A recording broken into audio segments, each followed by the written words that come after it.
Yes, so my people are now. My name is Dr. Walkie Talkie. And of course, you know now, I am the last hope of the common man. You welcome officially to Bush Radio. This na Bush we dey. When I don't say, my brother, not be small fire, the boss is money for inside Bush. Not be small fire. We don't try our best to off this fire. Now see this fire. Better, it be like air fire. We don't try tire.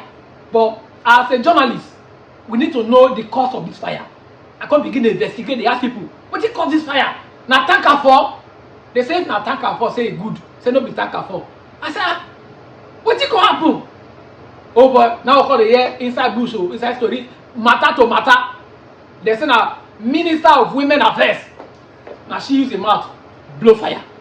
I say, what did she talk? Because as we dey now, I see the radio fire service. Hello? Over, fire, oh fire. Walkie talkie, fire, over. Rescue. Not be small, you know. That's why they shout and they call. But they don't come, shout, they don't come. But we won't try to quench the fire. Now, Minister of Women Affairs, now use her mouth to bring fire. Wait till she talk. She say, women generally not supposed to pay tax. I say, women not supposed. Wait, listen. These women, I don't understand. We're not supposed to pay tax. No, now men come this like come suffer. Men, now we come this like come suffer. No, now, who try to say women not supposed to pay tax? Now so our vice president, Shetima, go one university.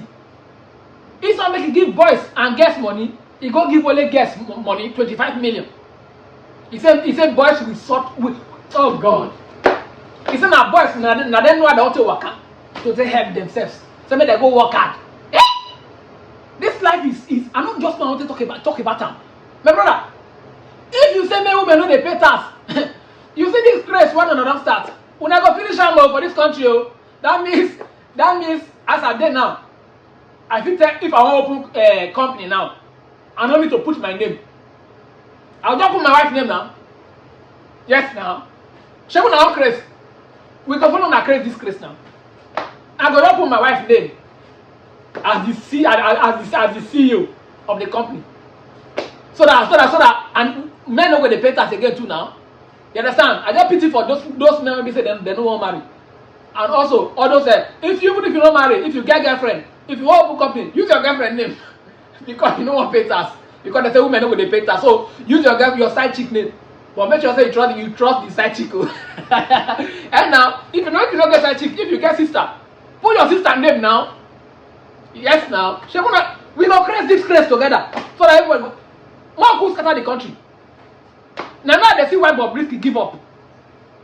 The guy gave up in life. To be a man is not a day job. The guy gave up. As the guy begin wear bra like this, pa! Oh boy, the guy people begin dash up on him. As I speak to you, Bobrisky know they use male toilet again. Now female toilet they use. That guy they enjoy you. Oh, I'm gonna watch the video. The Minister of Women Affairs, Uju Kennedy Ohaneye, has called on the Nigerian security agencies to stay off women as they should not be allowed to pay tax. The minister gave the warning at the Women, Peace and Security Sector Reference Group's 4th annual forum in Abuja. Ohaneye, who is a barrister, in her argument said that women should instead be empowered to enable them progress in their day-to-day activity. Ayo, before I come to you, in the meantime though, the minister spoke with one of our morning show anchors, Adesua Giwa Osage, for her Untold Story project, where the minister revealed that she is not supposed to be paying tax and that Nigerians should be grateful that she pays any tax at all. Let's listen to their conversation. It's supposed to be grateful to me that I even paid any tax at all. If you had carried out your homework well. I remember on the Senate floor, you were asked by one of the senators about your income tax. Because between, I believe, 2017, 2018, 2019, the largest amount you declared as personal income was 1 million naira. And then 3 years later, you were able to buy a phone that's 30 million naira. Yes. So the assumption is that your personal income was larger than what you declared on the phones. No. Number one, with the charity I've been doing, building health centers with personal funds, donating it to interior villages. I'm not supposed to pay any tax at all.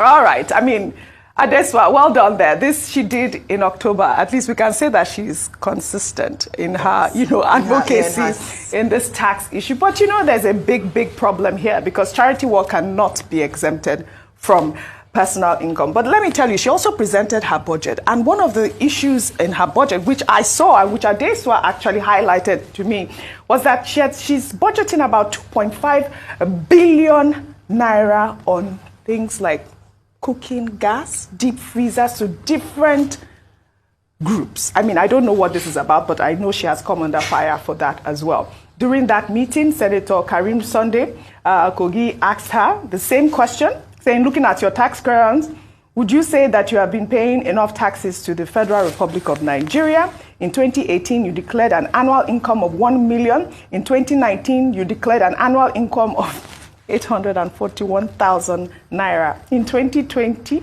you declared an annual income of 954,000 naira. Could you be on that? I mean, this is it. But she bought 30 million naira form. Yes. People will say, OG is a feminist and all of that. I mean, this is completely different from what we are advocating for. Absolutely. When I'm rooting for the Minister of Women Affairs. Yes. Let me put it, not the person there, but I'm rooting for that office because, and I'm rooting for all the women who are represented in this cabinet because we don't even have the numbers that we want yet. We don't have up to 35% as promised by the president, but we have some women there. So what you want to see is that these people are championing the cause of women. The first thing that this interview does, before I attend to the tax matter, and the budget, is that there's no clear understanding of gender roles, gender equity, gender diversity for this woman that's critical to her role. And that's quite a shame because she's representing more than half of the population of Nigeria. And so you'd want to expect that she has a full grasp of the issues that face women, not just about buying sewing machines and things like that. We've moved beyond that. Now to the tax issue. Just to break it down, that, number one, you cannot say that because you do charity work, you're exempted from paying taxes. And this is why people criticize the process of interviewing the ministers by the Senate. Absolutely. That due diligence wasn't done. The first thing was, how was she cleared by security agents when she was not paying tax in Nigeria? There are certain contracts you can't obtain from the federal government if you cannot demonstrate that you've been paying taxes. Absolutely. I don't want to, what she said I was going to say I don't want to presume that she's not been paying. But it is almost unbelievable to say that she'll earn 1 million naira. She said you should be lucky. And this woman also came on this show and talked about how even with some of the initiatives from the women's ministry, she can take them by herself. She's a businesswoman. She owns, she's quite accomplished. So it's difficult. And then we go on to the area of role modeling, not just for women, but even Nigerians as well. Leaders must lead by example. How can a federal minister come out to say that paying tax is doing a favor, that we should be lucky that she's paying taxes, when there is a massive drive to widen the tax net to ensure that more people are paying taxes, so not just a few people are funding this economy? It's mind-boggling. There are many statements that have been made that she ought to have received some kind of invitation to come and answer, like a professional query. Absolutely. As to how can you go out and say this as a federal minister. We need to hold our ministers to a higher account, to higher standards, and demand for more. I don't want them to make this ministry a joke. That's Ministry of Women Affairs, so that you just put it as just let anybody go there. There are real issues around the world. These are real. We had Professor Ijoma Echegwu just a few minutes ago, where she was talking about her fight for gender diversity. Did you hear what she said? Her proudest moment was changing policies, changing things for generations to come, not buying deep freezers and sewing machines for women, and talking about how we are lucky that she's paying taxes. There are deeper issues, and for me, it's a bit disheartening that such an important role is made such a joke of. Yeah. I think it's very sad. Sorry, has she sued the United Nations? Well, we are still waiting for that. I haven't seen that. If she doesn't sue the United Nations, that's where Wahala will start. Well, you have to sue the United Nations. Well, lawyers are ready to take briefs. Like Ayo said, there needs to be a proper review of that ministry. Such an important ministry, really. Women should pay tax.